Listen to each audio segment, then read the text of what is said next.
away. All right, let's call the meeting to order. Let's stand for flag salute.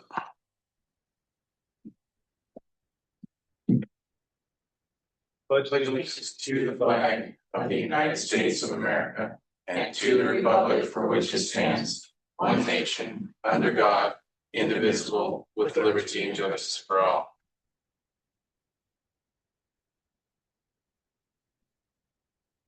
Okay, can we do a roll call? Absolutely. Let's see. Let's start with Commissioner Taylor. Here. Commissioner Connell is excused. Commissioner Jones. Here. Chair Barisi. Here. Commissioner Irons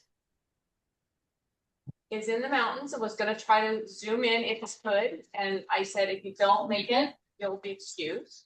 So Commissioner Irons excused. Commissioner Stensland. Here. And Commissioner Tedai. Here. Perfect. Has everyone had a chance to read the minutes?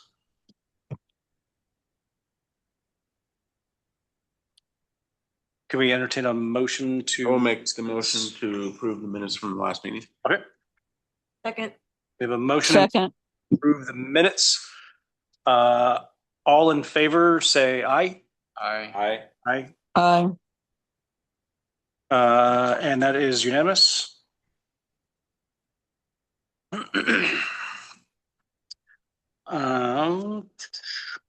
Public hearings. So we have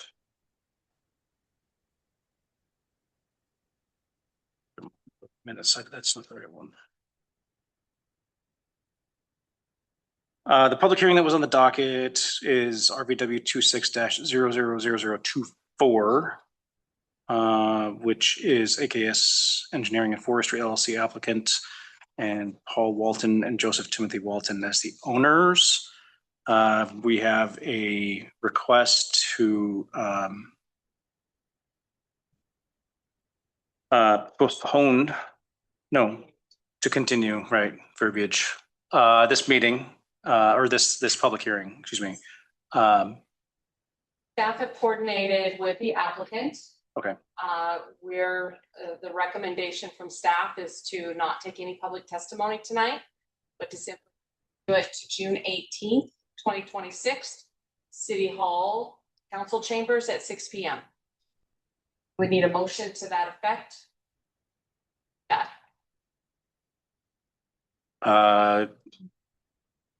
Would anyone like to make a motion for that? This is to continue the public hearing until, what is the 21st? Yeah, to June 18th. June 18th. Yes, Sorry, Carly, can I ask why are we continuing it? based on ODOT's request. Is this due to them asking for a traffic impact study? There is a traffic impact study. You're going to find I'm not going to share a lot. Okay. Okay. Okay. So city is not ready to move forward either. The city is absolutely ready to move forward. Okay. However, based on the ODOT request, we have coordinated with the applicant. We're simply granting the continuance. There will be no public testimony tonight. Okay. Is there any opposition to that you know of? Not among staff or the applicant. Okay. Yeah, I think it's okay with that. Yes. Again, we coordinated this with the applicant. Yeah, that works for me. They were actually on the right here and they were okay with the continuation. Okay, then so moved. I'll make a motion that we continue this meeting until June 16th? 18th. 18th. At 6 p.m. City Council City Chambers. Council Chambers. 6 p.m. City Council Chambers. I'll second it. We had a motion and a second to continue until next month's meeting. All those in favor say aye. Aye. Aye. That is unanimous. The minutes, can I make sure who was the official second? Dave was the official second, yes. Thank you. That is the only public hearing on the agenda, correct? Okay. How about a planning official update? Yeah, so as usual, you do have my written planning department monthly update that was in the packet. That's always what the city council saw earlier in the month. I just forwarded it to you guys.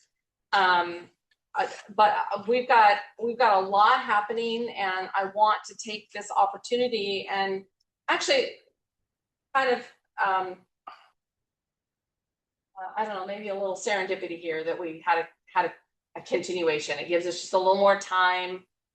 You know, I really don't like to keep you guys here too late. And I was thinking this was a 9 o'clock night, and I wasn't really sure I was wild about that because I want to get on the road to South Dakota tomorrow. So maybe it'll be like a 7 or 7:30 tonight.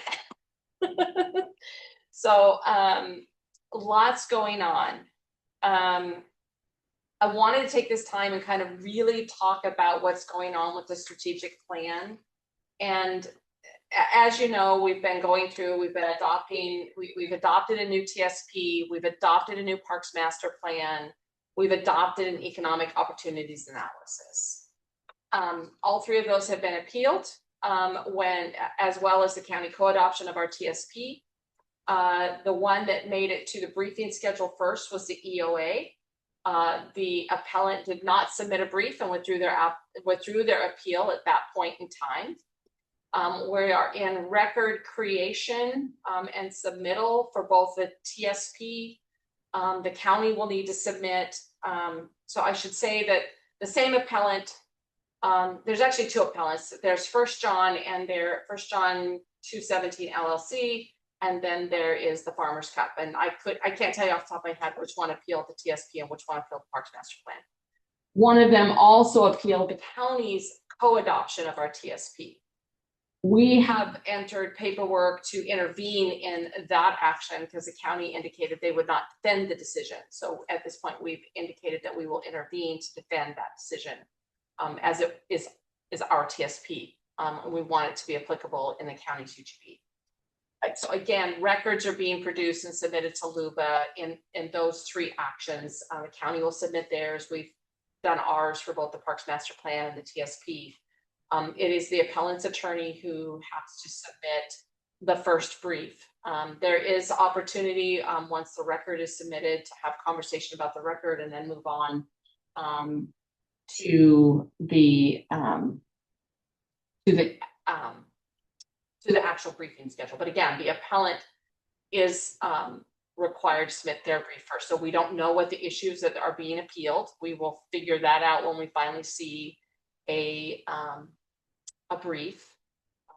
Arguments are usually formatted in what's called assignment of errors.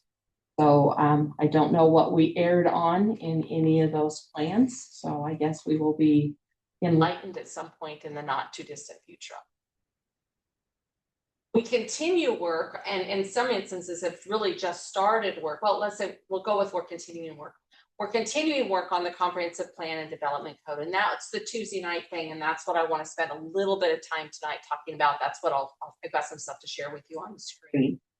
But for the most part, the comprehensive plan and development code is about the halfway point, just a little past. We're kind of getting to the point where I'm pushing a little bit. I drug our feet a little bit through the holidays and after, as we were kind of dealing with the appeal issues, but we're kind of back at this and driving forward. So the comprehensive plan and development code process is ongoing. We have started the housing capacity analysis work. The state legislature has enjoyed over the past 6 to 8 years passing a lot of new legislation with a focus on housing. And one of those things was really converting what used to be called a housing needs analysis to a housing capacity analysis. We have been waiting and waiting for the rulemaking for that to get done. We are the first community in Oregon to do a housing capacity analysis under the new rules. So we're learning, and the consultant team is learning, and quite honestly, the folks at DLCD are learning. So it will be an interesting process, but we are underway. The consultant team that did our EOA, which was Johnson Economics and MIG, are also doing the housing capacity analysis with roles reversed. So Johnson was the lead on the EOA, and they are the sub on the HCA, and MIG is the lead.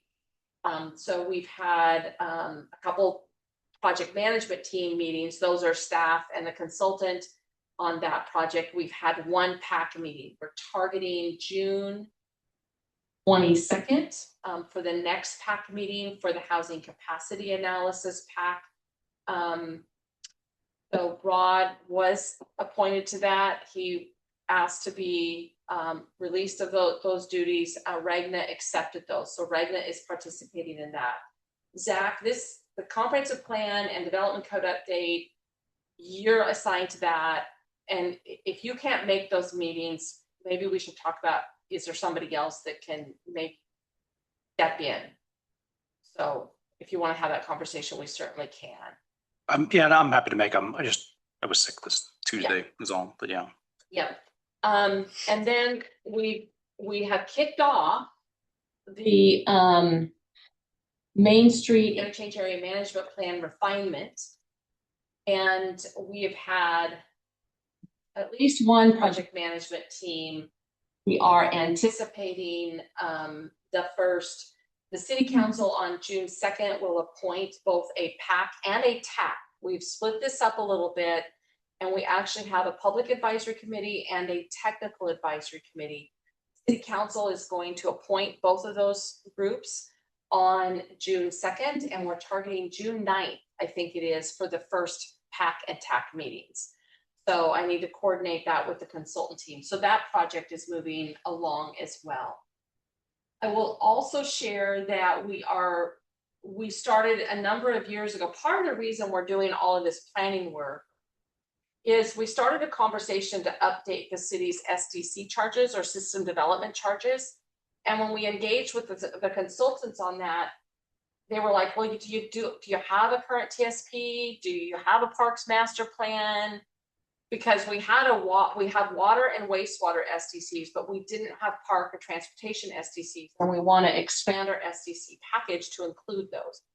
And we're like, no, he's like 20+ years old, and we don't have a parks plan. And so we took a hiatus from updating our SDC methodology and fee schedule, and we did all of this other planning work. And now that that's done, we are re-engaged with the SDCs. Should be by late June, hopefully, if all goes well. First part of July, we should have a methodology and a fee structure. And at that point in time, under statute for SDCs, you have to enter into a 90-day kind of public notice period. And we'll do that, and then there'll be a hearing before the city council, and city council will adopt and then apply the fees. There's a lot of projects in the parks plan. There's a lot of projects in the TSP. We're doing actually new water and wastewater plans concurrently. That work is happening. Hopefully we'll have some good stuff that we'll be able to feed into that. It might delay it a little bit longer, but we should have some really good inputs into what our new STC framework and methodology will look like that will also inform the fee structure. So STCs today are currently about $5,000 for a new home for water and wastewater. And SDCs are designed, the reason you want to know what your projects are is that the reason that cities have system development charges is to identify what our future costs are to provide new services or new infrastructure based on future growth. And so you're asking current development to make an investment into that future growth. So that's what we're collecting SDCs for. It's not to pay for current services. It's not to pay for the road that we built 3 years ago. It's to create a fund to be able to put new water line, new wastewater line. So the water SDCs are for water infrastructure. The park SDCs are for park infrastructure. So how you put that methodology together is really important. And the inputs into that fee structure are really important as well. It's been a really interesting learning experience for me, having worked at a county for so long. Counties by law in Oregon can't assess SDCs, only cities can. So kind of an interesting piece. The other piece that we're working on that will happen, we're going to be drafting a scope of work, and we're going to be doing some solicitation to some consultants to help us do design for a couple of our parks. we've got a new parks plan, and now we want to kind of implement some of what it says, and to do that, we need some better park design. So we'll be doing that also in this next fiscal year, so. Yeah, that's kind of questions on all of that strategic planning that's happening.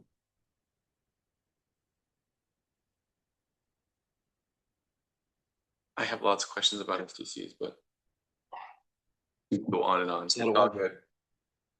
You know, SDCs are not an action of the planning commission. They are an action of the city council. I've learned a lot, to be honest. I am no expert. For as much as I feel like I've learned about SDCs, I am no expert. It's overwhelming actually to talk to the people who are the consultants on this project and what they know and understand about SDCs. It was really interesting. Junior, the public works director recently, he's like, I just recently kind of had an epiphany. He said, I thought we were collecting SDCs for current improvements. He says, I did not realize it was for future growth. I'm like, no, when we assess the meter charge, you know, and the installation for that, that is for current development. But the SDCs is it's a fee schedule that's based on, and for the current SDCs, it's a framework that was done in 1999 and 2000. So it's 26 years old at this point in time. And we don't need to discuss it here. I went through plenty of it when I was on city council. Yes.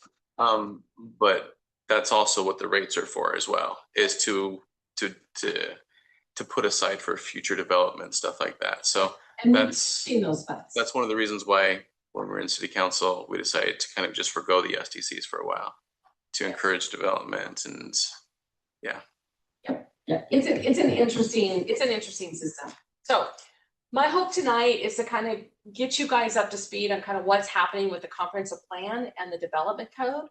So we did have an open house on Tuesday night. What I'm going to share with you are kind of the 8 boards that were there, so that people who did come, they walked through, they saw this. I'm not going to hit everything on each of these, but I'm going to try to hit the highlights of them. So this was the first board, just welcoming people, letting them kind of know what the boards were. We had some water and some snacks there. But we wanted to capture comments from folks. So I put 3 handouts on your, on the dais. So Ragnar, my apologies. You're welcome to come by City Hall and we can provide you your copies. One of them was kind of just an overview sheet. One is an actual comment sheet. And if you want to fill it out, that would be great. You don't have to. There's also an online survey that you can go take. I would ask if you don't want to fill out one tonight, and that's fine. If you wouldn't mind kind of going to the website and going through this and taking the online survey, that would be very much appreciated. And then the other one you have is kind of a summary sheet of the 6 kind of they call it a future land use map. I think of it as a comprehensive plan map, but the 6 kind of designations. So we're going to wander through those.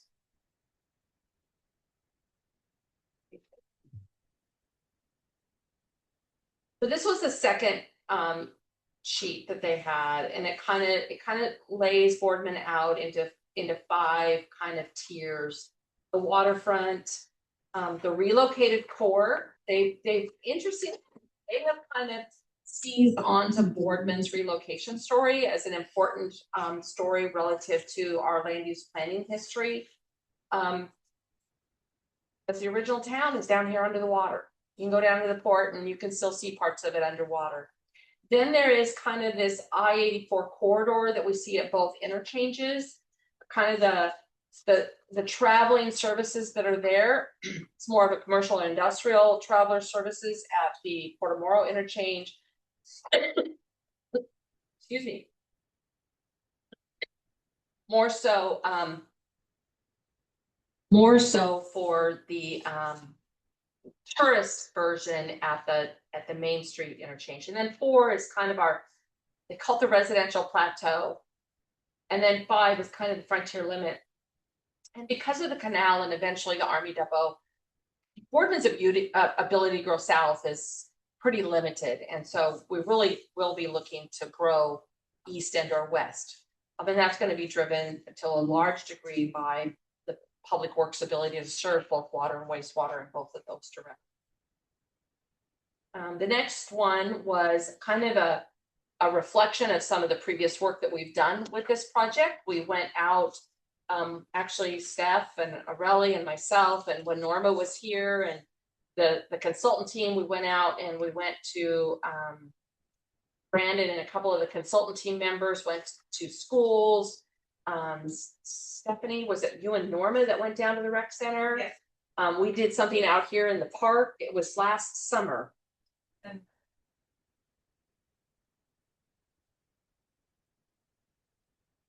Oh yeah, we did the fair. We did their health fair that they do over the clinic. Anyway, we had the two boards that you can see there. Where's the heart of Boardman and what elements should define the character of the heart of Boardman? And everybody focused. The respondents for the heart of Boardman were pretty significant. 630 community members participated in this survey. Different versions of it. There was a high school version or a grade school version, maybe both.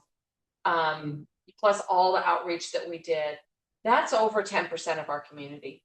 That's a pretty good response. And then the elements that people really liked were trees, plazas, and civic spaces, and then colorful and vibrant open spaces.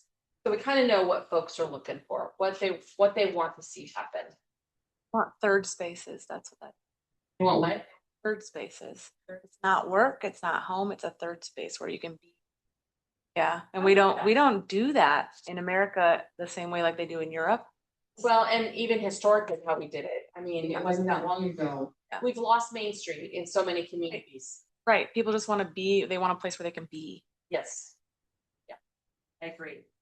So this is a community vision that the PAC really generated, and then it was refined through some surveys and community engagement. So I have to move all these people on my screen here. Boardman is a community rooted in connection to each other, to opportunity, and to the land and river that define our place. Looking ahead, we envision a city that grows sustainably while expanding access to housing, jobs, services, and public facilities to support people through all stages of life. Our future includes safe, walkable, and bike-friendly streets and public spaces, strong ties to the Columbia River, and a commitment to honoring local heritage. This plan will guide Boardman's evolution as a place where families and people of all ages can thrive, careers can grow over a lifetime, and every member of the community feels a lasting sense of belonging. I think for me, that summarized a lot of what we heard, both in the surveys that were happening and in the conversation at the park. Now we're kind of moving, this particular slide kind of moves all of that to what is actually happening on the ground. So by color, you've got this purple area, which is really our industrial area. You've got this blue area, which is our employment areas. Not that employment's not happening in the industrial area, it is, but that employment is, it's a little bit different focus. It's not like the heavy processing that you see in the industrial area. We've a lot of housing, a lot of residential. All the yellow is residential. The orange is more of a mix of use. It kind of continues the commercial that you see here at the freeway interchanges, but it mixes in the opportunity for mixed use or other types of services that are maybe less freeway oriented. And then the green is parks. We're working to the land under the BPA line, identify that as a green space. And then of course there's the federally owned land, and then I guess it's not federally owned, but the Marina Park, the federally owned land, and then the future sports complex over here in kind of the south. It's in the southeast quadrant of Boardman, but it is south of the freeway and way out there at the end of where Oregon Trail will eventually terminate or keep going as it keeps going from Paul Smith on to Scobo and maybe parts farther. So this is kind of how they've translated where we are with maybe some look to the future. This is their draft future land use map. And again, in the world I live in, I've always called this a comprehensive plan map. it kind of captures, so the yellow is now yellow and brown. The brown on this is a more, that captures land that is currently zoned for either multifamily or manufactured home park. With a little bit of exception, and then the more yellow is where all of our single family residential dwelling lots are. The green is not every park, because we haven't called out the smaller parks, but it does call out City Park, it calls out the marina, the federal land.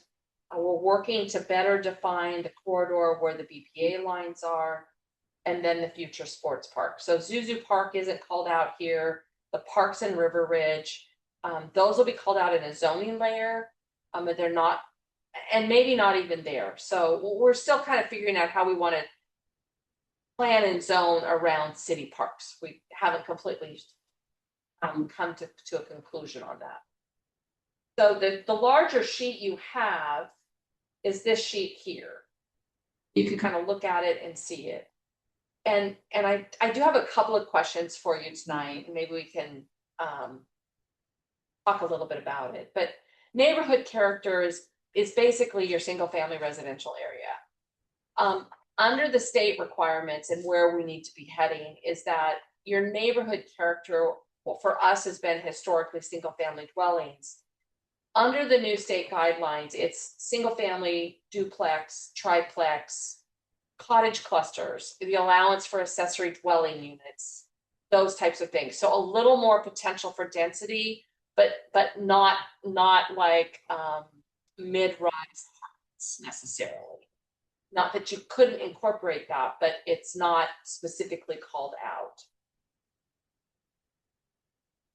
Urban character is the question that we have is urban the right word? Is there a better word for urban? If you have some thoughts, please share them. Feel free to email me later if you would like. But this is your more dense housing. So again, on our current map, this represents places that are zoned for multifamily. This is places that are zoned for a manufactured home park. So this is areas where, well, it's where Portview is. It's also the land where the application that we had tonight that we've continued, that is in an area that is zoned for multifamily. Interestingly enough, Tidewater Community Living, the one along the river, is not in an area zoned for multifamily because that was done as a master planned community. So when we get back to the map, I'll show you kind of how we're thinking about that. So the definitions for both of those, for neighborhood center or neighborhood character, it's lower scale residential uses sit side by side on tree-lined streets that connect to local schools, parks, and services. Range of housing types from single detached homes, duplexes, or ADUs to medium scale townhomes and cottage clusters that offer people choices and the ability to age in place. For the urban character, it's more dense housing types that support Boardman's growth and offer different choices and lower cost and rental options so people can live and work in the city. In these areas, development includes duplexes, townhomes, walk-up apartments, and mixed-use buildings on compact lots. Again, with a real focus in all of this to not just pedestrian-oriented streets, but the opportunity for people to bike and e-bike and those other kind of personal modes of transportation. The community center does have a residential component to it, but it doesn't require residential. And we're on the fence with that. We're still trying to figure out if employment or a community center is going to have that housing requirement or if it's just going to be like a bonus. So low to medium scale nodes of commercial uses are located near residential areas and employment centers. Residents and workers can easily walk to meet their daily needs. Running an errand after work, taking a friend or family members to an appointment, or meeting friends out for a bite to eat.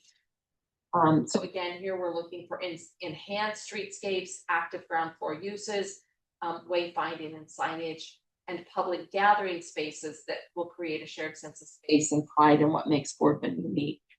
So this is really kind of an anything happens, anything kind of goes component. This is also, this is away from the freeway interchanges. This is not what's happening at the freeway interchanges. This is what's happening here. And then if you go back and look at the map, it's what's happening in the northeast quadrant, connecting everything from the port offices down to the Sage Center. Employment Center, we're still working. You might remember on the map, the data center was included in the Employment Center. We're on the fence with that. We may move that out and make it purple as opposed to blue. But the Employment Center is kind of that where things happen. So this is your freeway interchange areas where your focus is maybe on those employment uses and those services. And there's some other places that are a little blue as well. They say regional hubs that cater to residents and visitors alike are located along major arterials, big box stores and restaurants, office parks, healthcare facilities. And again, some changes probably coming here, data centers, well, healthcare facilities as well. And light industrial uses support the daily needs of Boardman as it grows. So kind of higher traffic areas, those types of things. The industrial center is just that. It's kind of this large scale industrial operations, including manufacturing, processing, agriculture, storage, distribution, and other related services. Areas are characterized by large parcels with specific infrastructure for loading, circulation, and direct access to regional transportation corridors for efficient operation. They vary in intensity, but are generally buffered from nearby residential areas, generally. So again, this is the port area, and probably where the data center that's in town is probably going to end up being purple as well. The last one is kind of self-explanatory, parks and open space. Questions?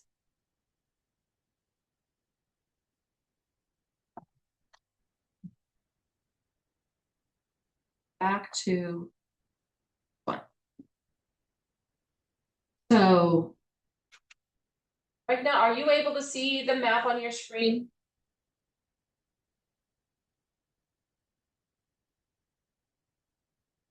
I'm all good. Okay, good. I'm good. Oh, okay, so just some questions. So I'm just going to throw some things out. Urban, is that a good word for Boardman? Is there another word to describe that? If not urban, what? I know that people who live in Eastern Oregon get frustrated with the term urban because it makes us think of places we don't necessarily like that much these days, you know, like maybe Portland or other places that are larger and more congested. It was just a question that came up. The consultant, I kept looking at that going, it didn't sit right with me. And she actually verbalized the question. It's like, yes, thank you. You're kind of, you're expressing maybe what I've been feeling and haven't been able to put words to. So I haven't come up with a better word, but we're seeking a better word. Maybe town center or downtown. Well, this is a residential designation. Community center is that kind of downtown. I'm looking at a thesaurus. I love a good thesaurus. Yes, thank you. It says, I just looked at synonyms for urban: civic, civil, downtown, metropolitan. Let's look at township, borough. Wow. Metropolitan character. Yeah. I like urban better. Yeah, I was gonna say. Urban sounds Because better. everyone always, I feel like I always associate metro with like Portland Metro. Right. Yeah. I don't think you're gonna get away from urban, honestly. I don't either. Well, somebody comes up with something. I mean, that's out there. It's like, can we come up with a different word? Is there never another way to do that? So, when it gets to the community center, the kind of question I have about that is we've kind of captured those areas. We've pushed the red south. So there's a parcel that we've captured that's on the west side of Maine that is owned by the school district. And then we've captured a quarter of the Dan McCarty large circle on the east side of Maine to kind of extend what's happening with the property that's now owned by Good Shepherd. So we kind of see that community activity happening in there. We see a downtown emerging. We see the medical center there. To that end, I think we have some definition work we need to do in that sheet that you have the large version of.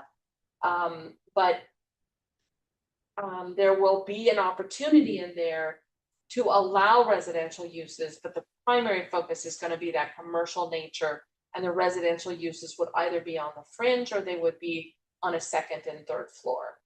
That would be kind of the focus in there. I know that a long time, if you go to the downtown development plan that the city adopted back in 2000 or 2001, its focus is on the property that's now owned by Good Shepherd. And it actually envisions multifamily along the eastern edge of that property.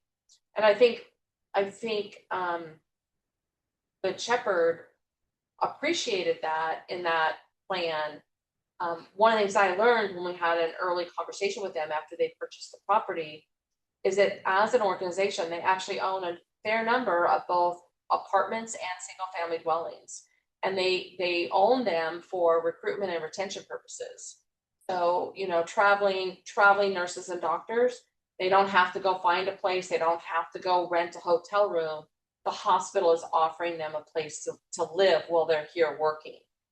So it is a recruitment opportunity for them. It's a retention. So I know they would like to have some housing adjacent to their medical campus.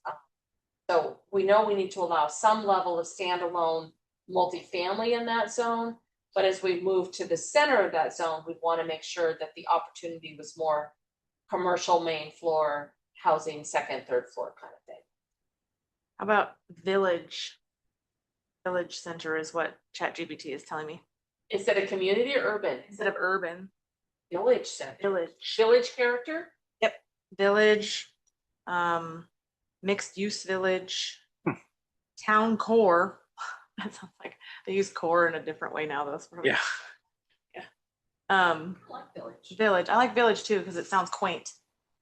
Yeah. It's not bad.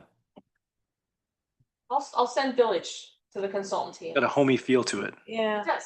Yeah. And, you know, for a more dense home thing, we want it to feel homey. Yeah. We don't want it to feel urban. We want it to feel like a village. Yeah. Yeah. More Yeah. dense Like we village. live here. So I want to take you guys to the community center that's on the north side of the freeway. And it sits there between the park and the industrial.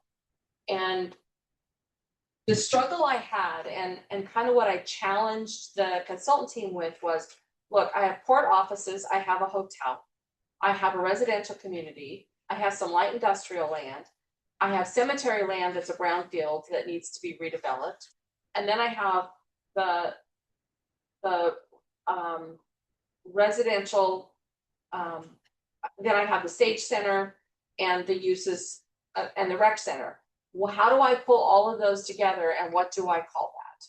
And we kind of came up with, well, let's kind of reflect the same thing there that we're doing south of the freeway with the community center. It's this crazy mix of uses, and most of that is a built environment that we're not going to do much to change, but we can influence what gets redeveloped and what gets put in the middle of all of that. And that's what I'm trying to see towards and think through. So anyway, this ground checking with you guys. So you guys are you're gonna eventually see this map in front of you to adopt or recommend for the council to adopt. So I want you to be comfortable with what's on the map and kind of what it implies for how Boardman will grow into the future. And I to be honest, I struggle with that whole strip over there because it's this An amalgamation. It is, and frankly, there was no thought to it. It just happened. Bad work. It was bad decisions. Well, I don't know that I would say they were bad decisions, but I don't think they were decisions. They were often decisions made in a vacuum. We're talking about the rec center, where the rec center was put. Is that where we're going? Well, everything. I mean, the Sage Center is at the south end of that, and the port office and the River Lodge are at the north end of that area. And it's just kind of this mix of stuff in between. What we were told was that they were going to heat the pool and heat the facility with all the steam, and that's why it was okay to be put over there. But then in the last minute, they said, oh, no, we're not gonna do that, but we're still gonna put it over there, Love that. even though the land was offered to them for free over here. So, Are you, Yeah. are you Yeah. trying to decide if this community center is also a good name? Is that what you're doing? Yeah, I would ask you if you have other thoughts about community center. Oh, what I asked ChatGPT is, what's another way to say urban that works better for a small town? And it came up with the whole list. So some of these would work better for this. I told it that we were doing mixed use. It says central business district, community commercial, civic mixed use, core district.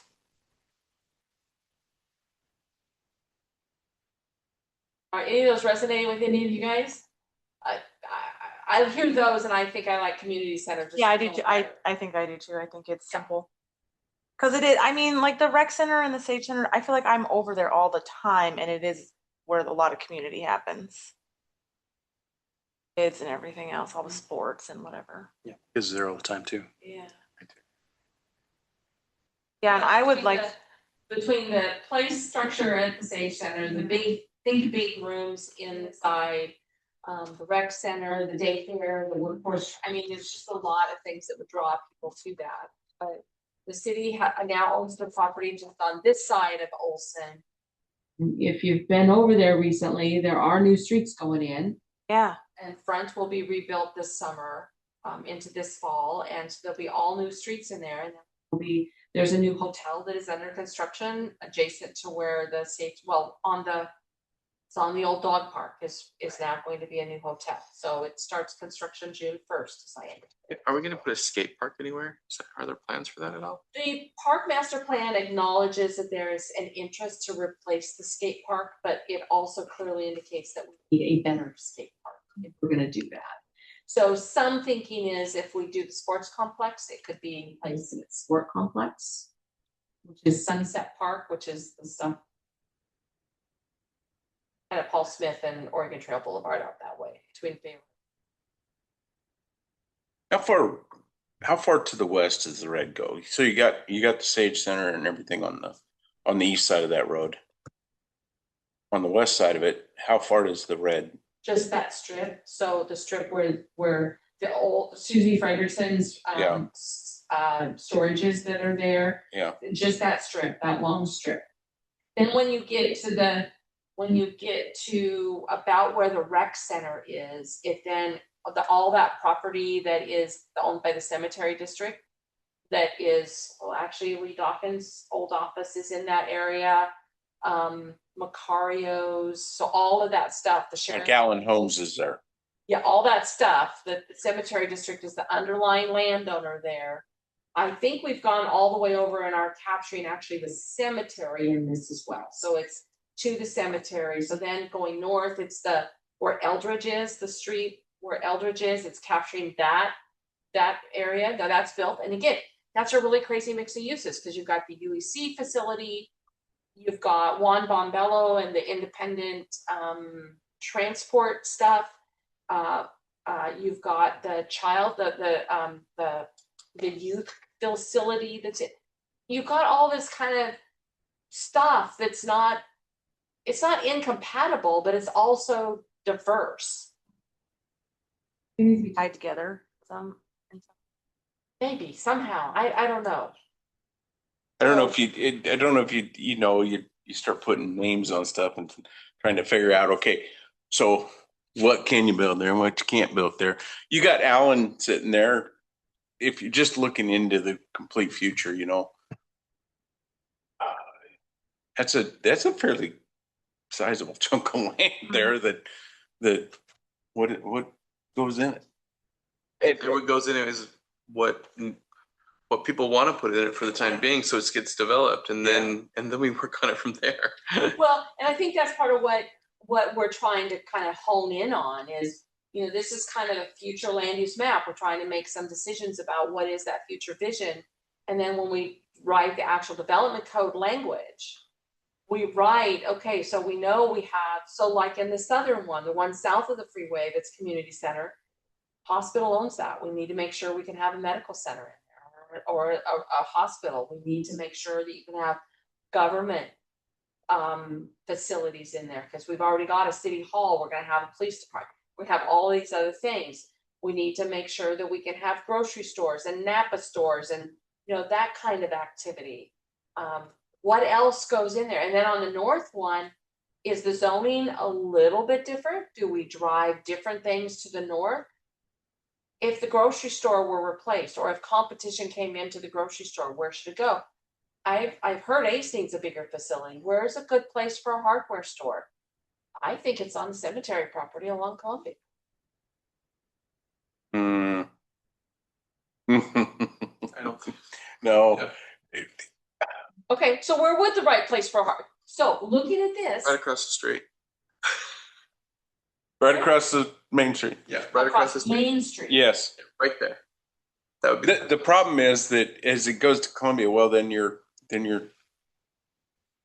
be surprised how many people we used to get just coming and walking in off the streets from somewhere else. I think it'd be better almost across from.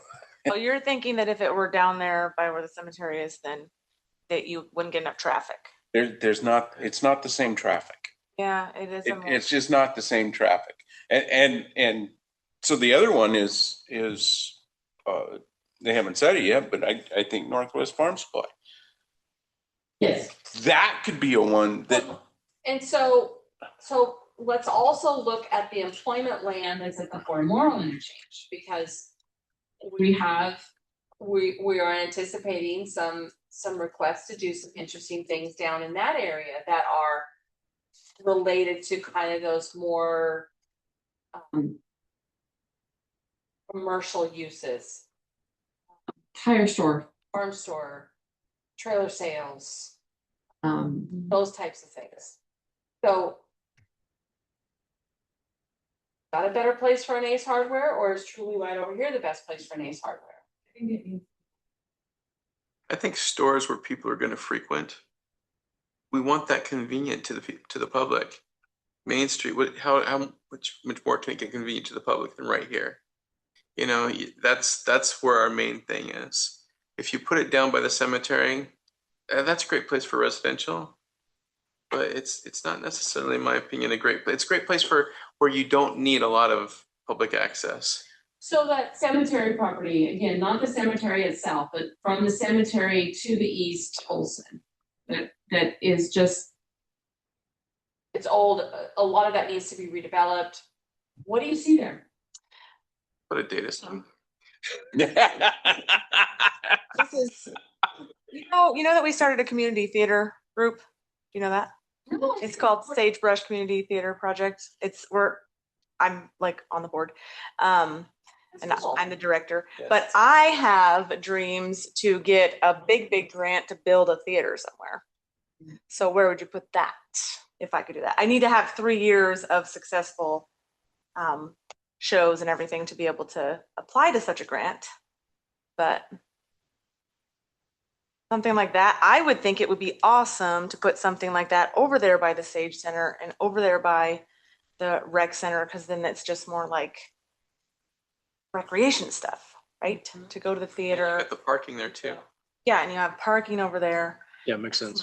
That's my big plans. I want to do, I worked at a theater in Rockford, Illinois 1 year, and it was, the audience was semi-open air, and doing that, I figured it out. Doing that with an audience of about 500 would cost about $10 million, but so that's the grants I need.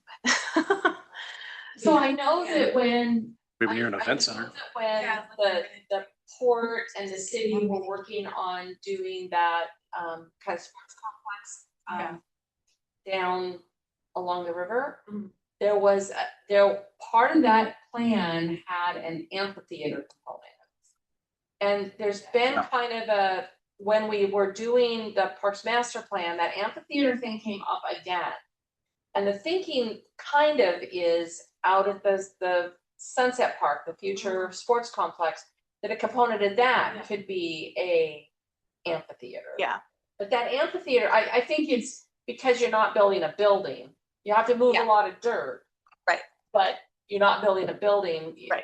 You might get to an amphitheater sooner than you Yeah. get to a theater building, but that could facilitate a lot of different Right. things. Right.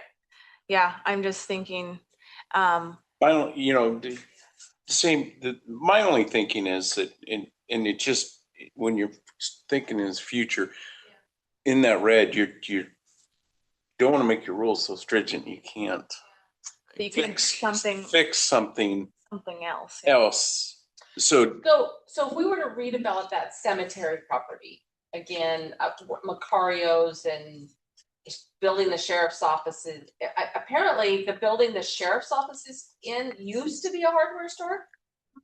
was it Lee? Napa. Was it Napa? And there was Wild Bill's Hardware and Lumberyard. Those were two first. Since then, those buildings have been reused. And that's what you get, but it's all about money. Yeah. Yeah. And you can't put money on rented ground. Yeah. Easily. Yeah. You get loans on it. Everything I've done out on our lot has been out of my own pocket, and if I do any more, that'll be the same. Yeah, that makes it very difficult. And that is all, getting specific about what you're trying to accomplish is pretty hard. When the hospital will only develop about half this lot out here, and then they want somebody else to take the rest of it and do a layout where your hardware store. And I've talked to some developers, and that's huge piece of ground to try to do something with 7,000 population, which we haven't got to yet, or 10,000 population. They said that most of them wouldn't invest in that kind of thing because the money, how do you get a return on your investment? Oh, it's beautiful to think about a lot of things, but what comes first, the people or the town? So my question is, by doing this, are we basically making another step for the people who actually want to develop these piece of parcels of land? Are we giving them another step another hoop that they have to jump through to actually do what they want to do? Yeah. And if that's the case, then I say I'm not for this. Well, we're doing this. So. But that's what I'm saying. But if we're making another hoop for a developer to jump through. It's no different than the current hoop. We're updating the current hoop. We have the zoning map. This is getting to a better zoning map that has More of what our vision is of where Boardman's going.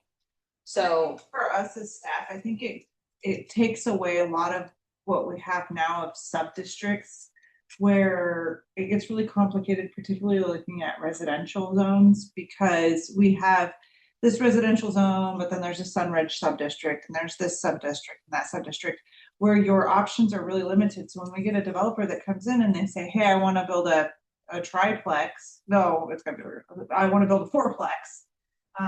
And we look at it and we go, oh, you can't do that because it's in this sub-district, or you can't do that because it's, and then they're like, well, what do I need to do? And this kind of cleans that up and puts all of those things into one and says, you know what? Maybe we don't get so specific as to which individual piece, but there's all of these allowances that are going to fall within that. So instead of taking away, we're not taking anything away, but we're kind of putting together current development and then a vision for the future that says, well, what do we see happening here? And how can we add to it and enhance that? So, and this is kind of when we talk about our comprehensive plan map, that's something that just kind of gets to the heart of it. Like, what is it that we want there? Is that an employment area? And then our development code defines what sorts of things can fall into that. Mm-hmm. And then this one just kind of is like this overarching that says, hey, what sorts of things do we see? I should say one thing about our property that on the cemetery, we have over 20 people working out of that office in that building. That's one of the largest employers, and these are all high paid guys and gals. Now that's what I think part of your thinking has to be. I don't think they'd be here if we didn't give them pretty good rents. They already told us that, and they'll only get a 1.5 year lease with Amazon. So they're on a short leash too. And all you guys don't know that kind of stuff, but that's what you have to do to get these companies and develop these properties, and it's not an easy thing. Anyway. So this is like, kind of like the TSP, at the county level. We're out 10 years with the county TSP that we, is this project here? Right. And- This is really looking forward, saying, what do we know and what do we don't know, and Yeah. how do we fill in the Yeah. gaps? Yep. And so this is about saying, okay, so again, looking at what's on the south side, we have some sense of what's going to happen with. For years, we had no idea what was going to happen with the 60 acres on the other side of Main Street. At least now we have a sense. Of what some of that's going to be, and we finally see kind of light at the end of that proverbial tunnel that something's going to happen there. So it kind of opens that door, and so this is like, okay, so we want this district. This future land use map is about creating this district with boundaries to them that says within this boundary, we want these kinds of things to happen. So again, a community center on the south side of the freeway, we want to make sure government buildings, stores of a certain size, mixed use opportunities, doctor's offices, dentist offices, lawyers, accountants, all of those kinds of things that can happen there. I think in that same red stuff on the north side, that might be different because we've already got a different mix of uses. We have a rec center, we have a Sage Center, we have Tidewater Community Living, we have the port offices. So it's kind of this opportunity for more, again, that cemetery district. One of the things I've kind of envisioned in there, going back to the retail, or excuse me, the residential, is more about a commercial stretch along there that would allow offices on a main floor with living on the second and third floor. And that would provide living in an area where you could have some kind of view from there, looking to the north. So those are so what you actually allow in the community center on the south side of the freeway might be different than what you allow in the community center on the north side of the freeway. Right. It depends on what you're wanting to accomplish. They're approved individually anyways. Right. Again, those uses, those individual uses have to fit the category, and they're still going to go through some level of planning review. Have you thought about maybe just those little shops basically that anybody can go in? They're just pop-up shops. They've got basically a 30 by 50 foot shop with a small little office in it. They're going up there. They're all over Tri-Cities, but something like that along that street. So we actually have one of those that we've approved at the end of Yates Lane, and Mr. Taylor, not this one, the other one, would actually build it. Well, those are great, but I'm thinking also along that stretch, along Columbia, That could work. because Again, we're not gonna build it. The city's not building this stuff. We wanna make the opportunity available so that somebody could build that. Again, define what you're thinking and then make that an opportunity that's available in the zone. And then when somebody comes in and says, hey, we'd really like to do this, then we can say, great, this is where we allow that kind of stuff. Right, and you want to make it look good to them. You want to make it look like, oh, we're going to get enough traffic for our business here, and like you were saying. Well, and that's just it. Yeah. The traffic is here. That's what I keep hearing from, like the Ace and Northwest Farm Supply too. Traffic is there. Right. Because everybody's going home. Granted, there's some traffic over there, but it's right here. Everybody comes to the grocery store. It's all right here. Yeah, hardware store is about convenience to me. Yeah. One of the things when we were going over this and we were thinking about what exists there, part of the reason that red area to the north ended up probably as large as it did was because we wanted to capture kind of that mixed uses within there. I mean, you go clear up by the river and you have a little bit of a more of the community center kind of feel. We have the walking paths, you have the burnt field, the tugboat, those sorts of things. And there could be other things that happen in that area. And with the community, Tidewater community, there's kind of this community center feel to it, but it's immediately adjacent to industrial uses. And then as we worked south of the railroad tracks, it was almost kind of the same thing. We have the apartments there, but then you have almost like this light industrial area where it's almost like industrial addition, you know, some of the like the welding shop and those sorts of things, like they enhance the industrial uses. But how do you provide some sort of buffer between the actual industrial use and the the community neighborhood character areas? So I think we kind of made that red area a little bit larger simply because it kind of created somewhat of a buffer. And so it was like, is this the right thing? Did we make it too big? I mean, how do we capture all of that? And does everybody kind of feel like that's kind of the right thing? Because there's so much mixed use that's happening in there. Well, and the cemetery itself is in that. I mean, the cemetery could go on a residential district, but it was like, well, it fits here too. You know, there's some of those uses. It's kind of like, where do you put parks and do you call parks out? Well, we want to make sure we allow parks anywhere that people might live, work, or congregate. So we want to make sure we allow parks wherever parks might need to be. I mean, that's the kind of, so again, think about those options. I'm not looking for decisions tonight, but if you see anything in this that you're like, that doesn't feel right, or, oh, I kind of like that. I really like village character. I think I'm going to move forward with that as opposed to urban character. But again, we're not talking about uses yet. We will get to the uses in the next stage, and we will refine this. The zoning map will have some more fine tuning of this that will then more directly then correlate with the zoning, the development code ordinance when we get there. This is to kind of get your creative juices flowing. This is the fun part of planning. The future thinking. Yeah. Imagining stuff. Yeah. But being creative and thinking outside the box and.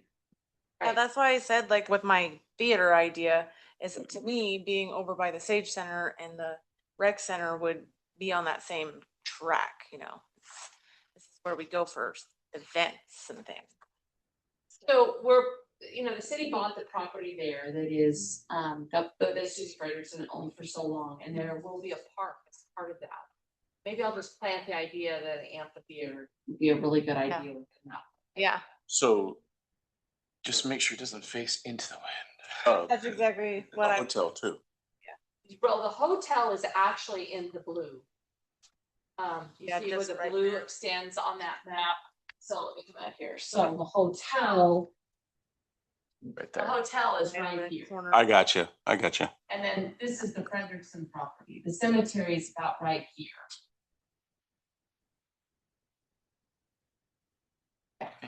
What about civic space So help me understand. and civic community center? I like the word civic in lieu of community. Sounds more It like. means more than just, community to me is more just residential, just family, right? Civic opens it up to more of a commercially feel, things to do outside of a homey feel is what that makes me feel like. Yeah. And space is just kind of like it's Yeah. more open. Yeah. Civic is like, take us seriously. That's where my mind goes. Good. I like that one. Thoughts on that one? Okay, I'm gonna shift gears again. I'm gonna target minutes out of here by 7:30. Don't have one of these over there? Yep. So we're gonna shift gears just a little bit. So one of the things that we're gonna be working on when we start working in the development code is updating what our requirements are. This book was created by, What? BGM. so, the TGM stands for Transportation Growth Management. It's a partnership program of Oregon Department of Transportation and the Department of Land Conservation and Development. This Stephanie brought this back actually from a conference she went to, and I've kind of avoided it, but it really does kind of provide us some interesting thoughts and options. So I asked Areli if she could figure out how to get us more copies, and she actually went the best way, and she was able to get a hold of a PDF, and she made those booklets. So applause to Areli. She made those. I share this, and I want you guys, I ask, feel free to take it home, look at it. I want to come back and have some conversation about it. So this is a little bit of homework that I'd like you guys to take a look at, because we need to have some conversations about when we start talking about housing options, what are we thinking? What kind of design standards might we want? I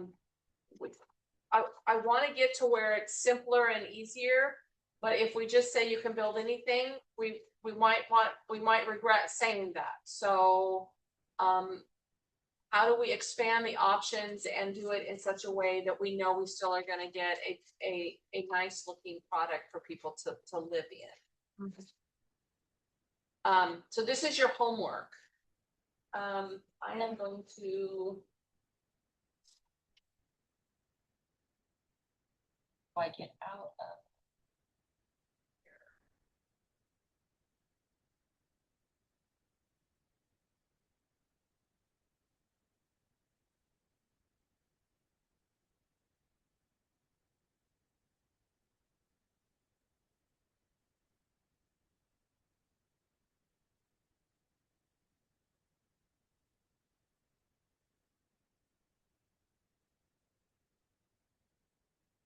can't get out of this.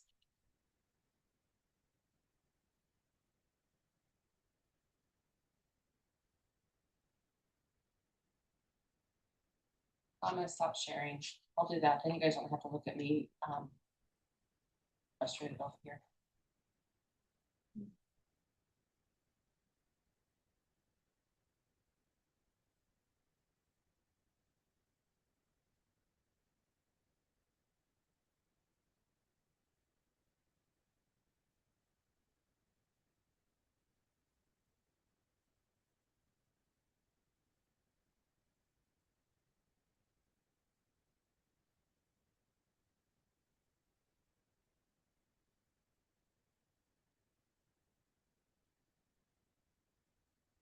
Stephanie, just fill in the blanks there here.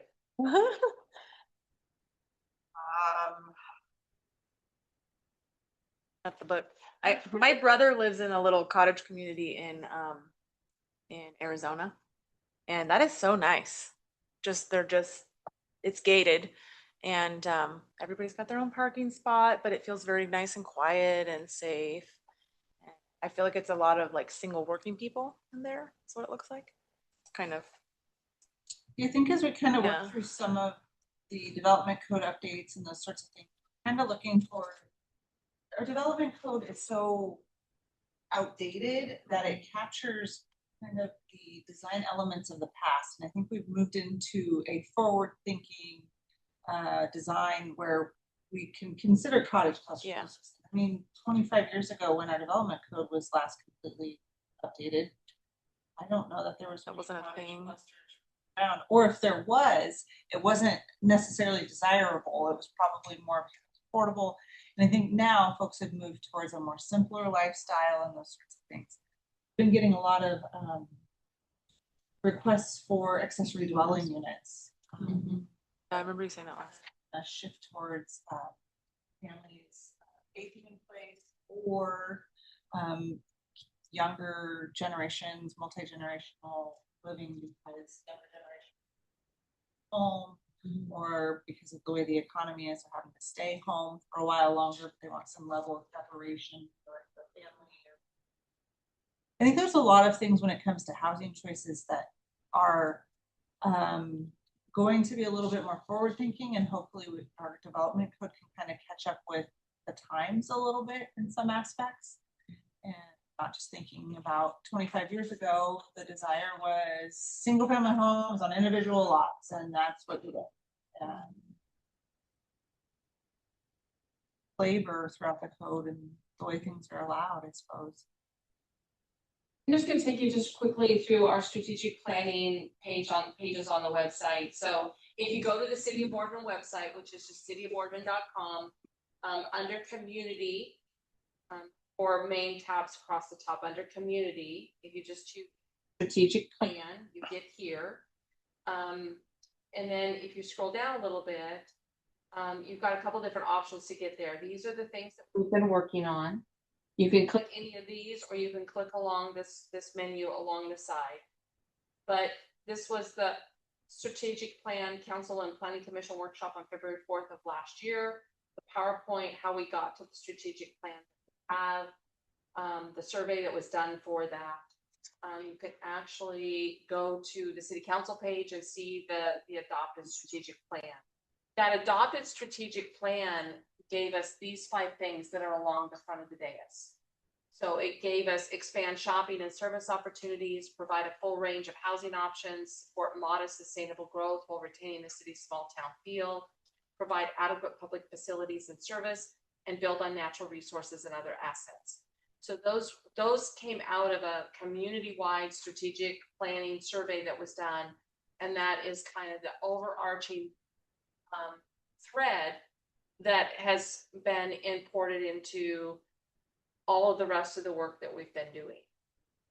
So you can, by picking on any of these, so like if you go to the transportation system plan, you go to that particular page, what you can see as you scroll down is, here's our notice that we adopted a TSP and that we're waiting for the TSP to be co-adopted. And I actually probably need to update that because it's now been co-adopted. Public advisory committee members are identified, and then you can go in and you can see all of the work that has been done, including the YouTube videos of the meetings.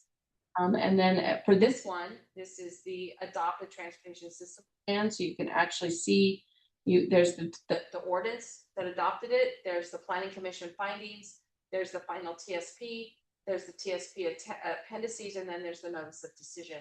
We did the same thing with in this one, the same thing for the co-adoption. So there's the county's ordinance, their signed findings of fact, and their signed notice of decision.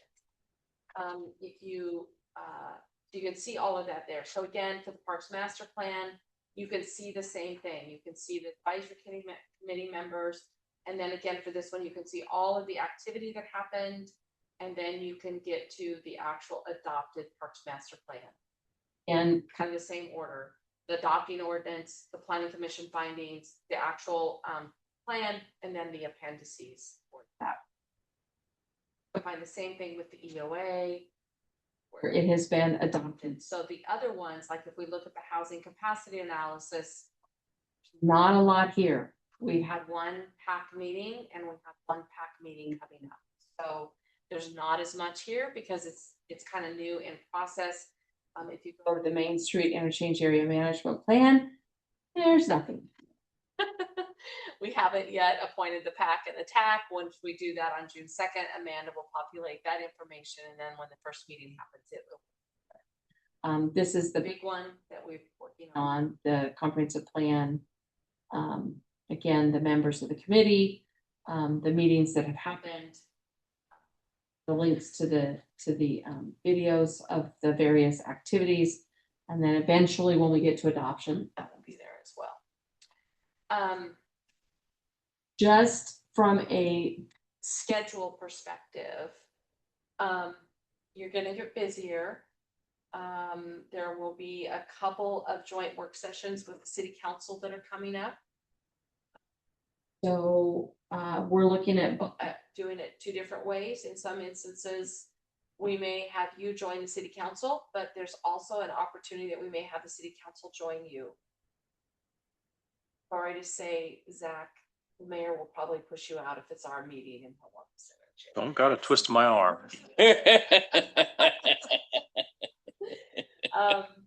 We also are looking at, for this group, the comprehensive plan and development code pack, we're also looking at potentially doing a pack meeting and doing it joint with either the planning commission or the planning commission and the city council to kind of get everybody on the same page, kind of at the same time, get more voices in the room and have a broader kind of work session conversation. And just a reminder, those work session conversations generally don't allow for public involvement or comment. Yeah. Questions? Let's get going. It's time. It's past time. Past time. Yeah. You know, I'm getting tired. It's been a lot of work. I mean, we started all this stuff a little over 2 years ago, almost 3 years ago. You know, Brandon came on board in late July or early August, almost 3 years ago. And it didn't take long before we were fully engaged in doing all this work. And we've still got about 9 months left. We're targeting to wrap most things up in January. We'll have the housing capacity analysis done before the end of this calendar year. The Main Street IMP will probably wrap up in January of 27. And the development code comp plan probably in that same January. It might blow into February timeframe to wrap up. So lots coming at you. Questions? Not yet.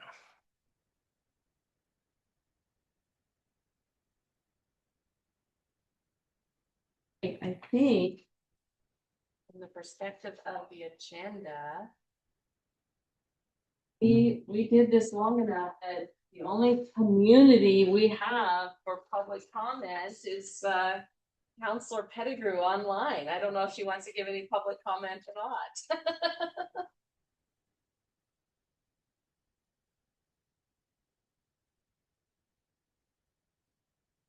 Oh. They cannot. Okay. I'm handing the agenda back to you, Zach. Any thoughts from the commission for the night?